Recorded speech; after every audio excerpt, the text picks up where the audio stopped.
Gualberto Malambo, yo para esa parte del bosque no quiero pasar. A mí me da miedo ese espacio allí.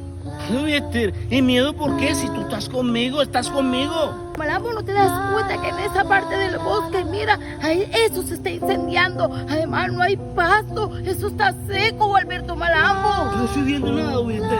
Esas son cosas tuyas. Vamos, camina. No, Gualberto Malambo, insisto, yo no quiero ir para allá, compréndeme. ¿Estás viendo lo que estoy viendo yo? Mírame. Yo te dije, Gualberto Malambo, que yo no quería pasar para este espacio. Cosa más extraña, es una mujer, pero no claramente qué es. Vámonos de aquí, vámonos. Es algo misterioso, Vámonos. vámonos.